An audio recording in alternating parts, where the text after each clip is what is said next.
Jumpa kembali dengan Logika Katolik. Kanal yang mencerahkan isi kepala, menyembuhkan pemikiran yang cacat, dan meluruskan logika yang bengkok. Kok akun Patrice Allegro menurut saya sering nyerang Protestan? Mungkin sekali perlu ditanggapi. Saya memilih untuk tidak terlalu banyak involved dalam perdebatan internal Kristen karena saya didengarkan oleh Muslim. Saya didengarkan oleh Muslim. Sekilas kedengarannya baik. Tapi Anda keliru ketika mengatakan Patrice Allegro menyerang Protestan. Romo Patrice tidak sedang menyerang Protestan. Romo Patrice sedang melakukan hal yang sama seperti yang Anda lakukan terhadap Islam. Kalian berdua sama-sama sedang berapologetika, bukan? Mengapa Anda menggunakan standar ganda untuk menilai Romo Patrice? Selanjutnya Anda mengatakan alasan, tidak mau terlibat karena Anda didengarkan oleh Islam. Berhentilah membuat lelucon yang tidak lucu, Andre. Sejak kapan Islam mendengarkan Anda? Boleh tahu? Sudah berapa orang Islam yang Anda baptis karena mendengar pengajaran Anda? Jadi begini. Namanya agama yang anti-Kristus itu, sudah pasti anti segala sesuatu yang berhubungan dengan Kristus. Nama pribadi Kristus dan ajaran langsung dari mulut Kristus saja, mereka anti. Apalagi mendengar ajarannya disampaikan oleh seorang manusia yang mengklaim diri murid Kristus, misalnya seperti Anda. Itu sama dengan membuang garam ke laut. Mari kita lanjut ke bagian berikut. Hanya saya justru berharap bahwa internal Kristen kompak, meskipun secara realistis bahkan yang namanya dalam satu keluarga pun bisa tidak kompak, itu wajar. Tapi saya berharap kompak supaya di hadapan orang lain kita itu dihargai, di hadapan orang lain kita itu dihargai. Saya kok yakin banyak teman-teman dari Kristen Katolik itu baik-baik, damai bawaannya. Terus terang, saya hampir tertawa terbahak-bahak mendengar ocehan Anda di bagian ini.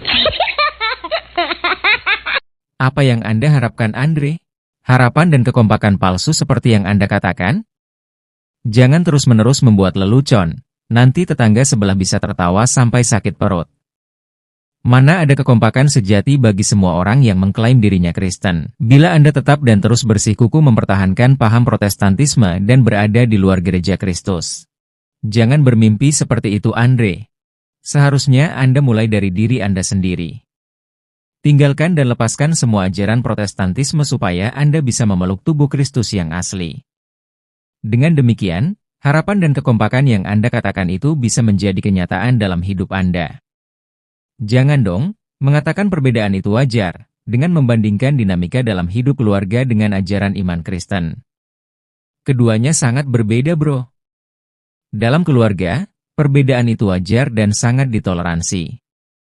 Tapi ajaran iman tidak sedangkal itu pemahaman Anda. Ajaran iman Kristen tidak mengenal yang namanya toleransi dalam bentuk apapun. Namanya kebenaran tetaplah kebenaran. Hanya dengan satu syarat. Menerima atau menolak, titik. Dan kalau menerima, maka harus mengimani dengan penuh ketaatan. Inilah yang namanya kebenaran berotoritas. Anda lalu bias lagi dengan mengatakan, supaya kita dihargai bila kita yang sama-sama Kristen kompak dan bersatu. Di sini secara tidak langsung, Anda terpeleset jatuh ke dalam prinsip teologi kemakmuran. Kalau banyak memberi maka banyak yang akan diterima. Atau versi ucapan Anda, dengan kekompakan orang Kristen maka kita akan dihargai. Saya tidak harus mengajari Anda.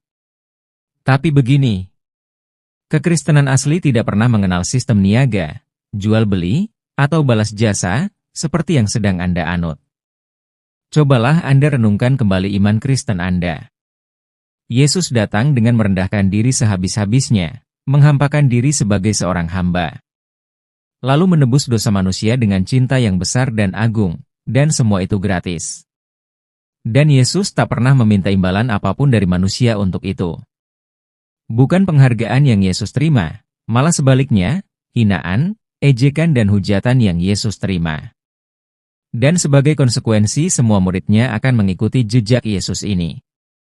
Disinilah arti guru dan murid menjadi sempurna. Dia memang menjanjikan kebahagiaan kekal. Tapi itu butuh perjuangan penyangkalan diri yang terus-menerus dari kita untuk bisa sampai ke sana. Para rasul rela menyerahkan nyawa mereka hanya demi membawa Kristus dan ajarannya kepada kita. Itu juga gratis dan cuma-cuma. Mereka tidak menerima apapun sebagai balas jasa atau meminta dihargai oleh siapapun. Jadi Andre, yang meminta untuk dihargai itu, hanyalah iblis. Selanjutnya Anda hanyalah stereotype kepada Romo Patris. Dengan membandingkan teman-teman Katolik Anda yang baik-baik, ramah dan damai. Sedangkan dengan Romo Patris, Anda anggap tidak baik, hanya karena pengajarannya yang Anda dengar di YouTube. Seketika level Anda turun kelas di sini Andre. Apakah Anda sudah lupa dengan ayat ini? Sabda Allah itu seperti pedang bermata dua. Bahkan lebih tajam dari pedang bermata dua. Yang satu membawa kegembiraan, damai dan sukacita. Sedangkan mata pedang yang lain menusuk dan menyakiti. Tentu saja adalah mengkritik cara hidup orang yang mendengar. Dan memang itu terasa sakit dan mempermalukan kita.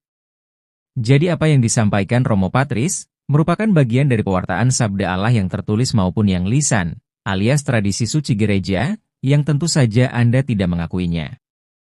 Jadi kalau Anda tersinggung dan tidak suka, itu artinya memang ditujukan kepada Anda untuk mengoreksi dan memperbaiki diri Anda.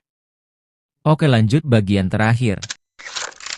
Ingat ya, Tuhan Yesus pernah bilang bahwa pemuka-pemuka agama itu tidak semua baik. Tidak semua itu memberikan teladan yang benar. Mereka telah menduduki kursi Musa. Kamu dengarkanlah ajarannya, tapi jangan ikuti teladannya. Jadi kalau ada pemuka agama dalam kekristenan yang menunjukkan permusuhan, pertentangan, saya cuma sarankan, ketika ada pengajaran yang baik, ambil. Tapi teladan yang buruk yang tidak sesuai dengan ajaran Yesus, berhikmatlah. Saya berpendapat jangan terpancing pada perdebatan itu sendiri dan pada semangat permusuhan. Saya berharap teman-teman mengerti standpoint saya ya. Semoga kita bisa solid berhadapan dengan dunia. Setuju, saat Anda mengatakan pemuka agama harus memberikan teladan yang baik.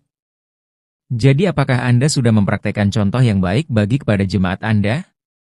Itu urusan internal Anda. Tapi Anda kebablasan dengan logika bengkok di sini. Jadi perlu saya luruskan bahwa secara tidak langsung Anda telah menjas Romo Patris sebagai pemuka agama yang hanya tahu berbicara tapi tidak menunjukkan contoh teladan yang baik, seperti ahli-ahli Taurat dan orang Farisi di Injil Matius bab 23 ayat 2 yang Anda bandingkan. Pertanyaan saya, dari mana Anda tahu kalau perbuatan Romo Patris bertolak belakang dengan pengajarannya? Kalau Anda sudah bertemu langsung dengan Romo Patris dan tahu benar tentang sikap dan perbuatannya, barulah Anda ngomong seperti itu masuk akal.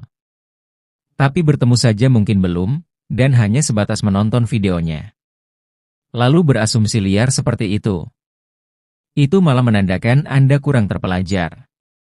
Janganlah seperti itu Andre.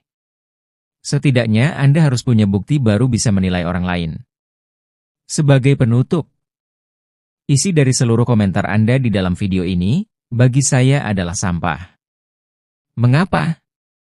Anda berharap bisa menginjakan kaki di bulan. Tapi Anda tidak mau menciptakan roket sebagai alat transportasi Anda ke sana. Itu namanya halusinasi tingkat dewa. Sama halnya, Anda berharap agar di internal kekristenan kompak dan bersatu, tapi Anda tidak mau bersatu dalam satu gereja sebagai tubuh Kristus. Itu namanya harapan dan kekompakan palsu. Lalu dengan kekompakan versi Anda itu, agar dapat dilihat oleh sang antikristus. Itu bukan lagi namanya penglihatan palsu, tapi nama yang tepat adalah munafik. Dengan kondisi kekristenan yang tercerai-berai dalam berbagai bentuk sekte-sekte liar di seantero dunia ini, sudah pasti membuat orang lain berpikir panjang, atau ragu-ragu untuk masuk menjadi Kristen. Selesaikan dulu semua masalah di dalam kekristenan, dan kembali bersatu di dalam satu gereja sebagai tubuh Kristus. Barulah harapan yang palsu, kekompakan yang palsu akan berubah menjadi kenyataan. Dan pewartaan Anda melalui YouTube seperti yang sedang Anda lakukan saat ini, menghasilkan buah yang berlipat ganda. Tanpa persatuan tubuh Kristus yang sejati dan nyata, maka semua kata yang terucap, hanyalah omong kosong belaka. Terima kasih sudah menonton. Jangan lupa subscribe, like, komen, dan share video ini. Salam.